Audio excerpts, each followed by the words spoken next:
Hey, welcome back. We are in part 2 of our 3-part Winter Solstice or Yule series. We are continuing on with more witchy, decorative magic that is simple and seasonally perfect. Because this time of year is so hectic and chaotic, I'm going to be making a grounding oil that I use in a grounding spell. So it's a modified version of the one that I have in my spell book. And I started by using grape seed oil in a bottle or whatever container you want to use. You could also use any of your favorite oils like olive oil, whatever you have handy, but I really like grape seed oil. And then I added some essential oils and shook it up. I added my intention as I was shaking it. I sealed that and I charged it with my energy. The next thing that I wanted to do was shake it. Shake it and make sure that you are empowering it with your intention. So I'm going to use it to dress a candle, to do a grounding spell. Anointing towards me, being sure not to get the oil on the wick of the candle, and then I'm just putting a little bit of the wax, melting it so that it'll hold into these type of chime candle holders. From there, I'm using this oil to anoint a stone that you feel is very grounding to you. I love red jasper, but if there's one that is, that really calls to you, then you can use that one, but something that is going to be grounding. And I let the candle burn all the way down and carry that stone with me.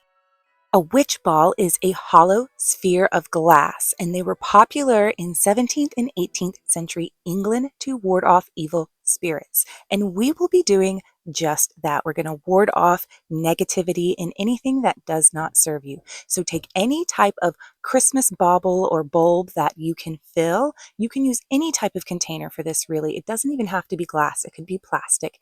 Being sure that you cleanse it inside and out in a counterclockwise motion.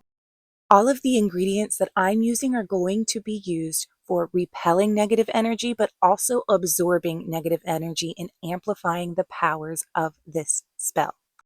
Witch balls fall under the category of container magic. So it's the same as using a bottle or a jar or a bowl to manipulate the energy the way that you want to.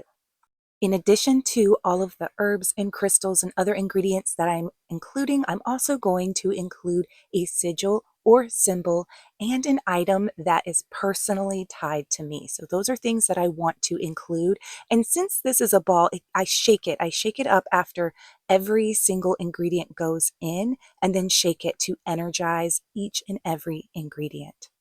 Sometimes when using other types of containers, we might not shake it after every ingredient, or you might not. It depends on your practice. I might not. But with the ball, it's definitely, to me, it really helps energize that magic. You can include any trinkets, any symbols, any little charms like I have here that you feel are protective, ones that are protective in your practice or in your culture, and things that you feel are going to truly help you during this season. And you can make this any time of year. You don't just have to make it around Yule or Winter Solstice. Please do refresh it too. Refresh these regularly because they collect energy. So you want to continuously cleanse it to keep you protected.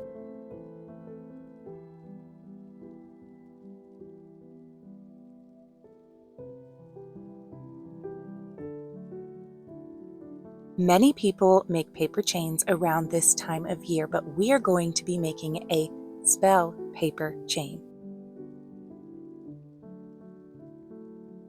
This is a spell for infinite abundance. I'm going to link it down below. If you want a copy of mine, you can download it. But I took a spell and I printed it front and back on 10 sheets of paper. And then I cut the sheets of paper to about, I'm going to say an inch, inch and a half.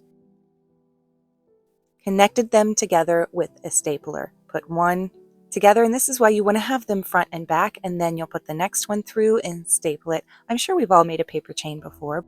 And I hung this up with my regular garland, my greenery that I put on my banister every year. I almost would rather do just a whole bunch of garland and decorate it instead of a tree. And then on solstice, every day after solstice, we're going to burn a little bit of that paper chain. Using a clear quartz crystal, I made these beautiful ornaments a couple years back, and it was getting time to make some more. I love that they look like little icicles if you get them in a quartz point, but you could also get any shape and I think it would be beautiful. My mom does a lot of rock hounding, so I'm very lucky to be able to get tons of different stones that are unique colors and sizes and shapes, but the clear quartz point really does look like an icicle and I loved that look. So I just did a basic wire wrapping technique, and I am not an expert at this by any means, so if anyone is, then please tell me your tips. Leave them below so that we can all learn how to do this in the most effective way. But I found that it was pretty similar to make a cage, to wire wrap like a cage. It was a lot like making a macrame plant holder. So I put two together down at the bottom and twisted them and put it over the crystal. It's over the top, but it'll end up being the bottom, and worked my way up by combining the two next to each other, giving them a twist, then going to the other side and combining those two, and then the other two, and alternating back and forth until it created a cage around the crystal.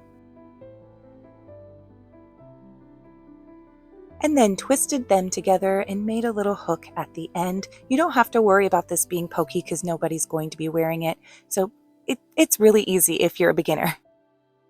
All right, that's a wrap on part 2 of our series. I hope these simple spells bring you some light in the dark, and join us next time. Blessed be.